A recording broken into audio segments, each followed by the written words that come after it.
Hello, 8th grade science students. Today we're going to talk about drawing atoms, and specifically we're going to use the Bohr model. So at some point, we'll probably talk a little bit more about, there's a lot of different models for the atom, and the Bohr model is certainly not the most modern version of that, but it's a good way to understand how the electrons and the neutrons and the protons are arranged. So to do that, we first need to know the number of protons, neutrons, and electrons that an element has, and then we can draw the Bohr model. So, and I'll talk about the rules for that as we go. So first, if we look at hydrogen, we know it has one proton, no neutrons at all, and one electron. So that's relatively straightforward. So if I were to draw this, we have one proton in the nucleus. We have no neutrons. If you really want to, you can draw kind of a dashed line to represent the nucleus. I usually don't do that because I think it's less clear.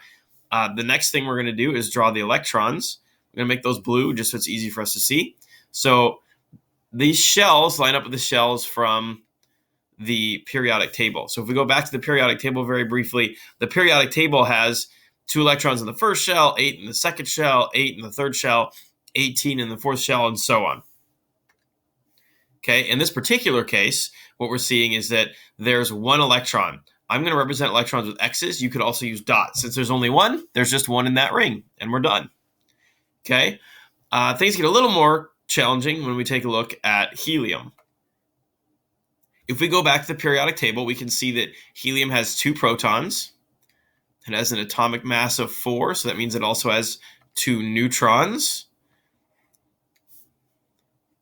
which we represent with an N with a little O above it to represent no charge, and it has 2 electrons. In the first ring of the first shell, there are 2 electrons possible.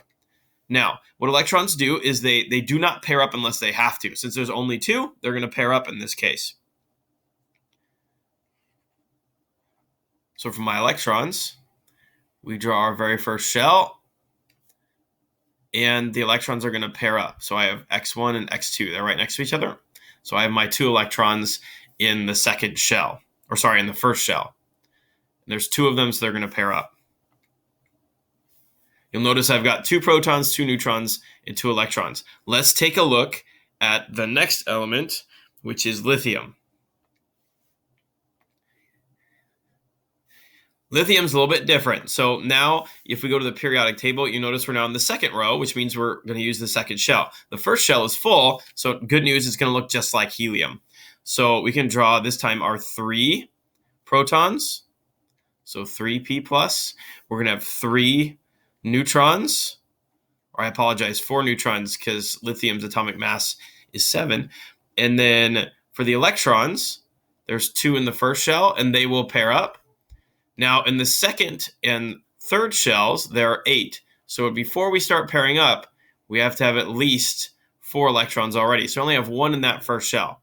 And that's what lithium looks like. Now, we're going to jump ahead a little bit to one that's a little bit more complicated. And that one that's a little bit more complicated is carbon. So carbon has 6 protons, which we can read off the periodic table. It has 6 neutrons, which again, we can read off of the periodic table. In the first shell, just like helium, it's going to have 2 electrons. So I draw my circle and we pair them up. Okay, and then we draw the second shell. Carbon has a total of 6 electrons. So 1, 2, 3, 4, 5, 6. Because the second shell has 8, we don't have to pair any of them up until I have at least 5. So we're going to take a look at one more that's even more complicated. We're going to look at chlorine. But we are going to save chlorine for a second video. We're going to look at a couple more complicated ones that require more pairing in a second video, so that I can take my time and really show you how to make those Bohr model diagrams as well. Okay, so you're going to watch this video, you're going to watch the next video, then there'll be a little worksheet where you can try to make your own Bohr model diagrams. Okay, good luck.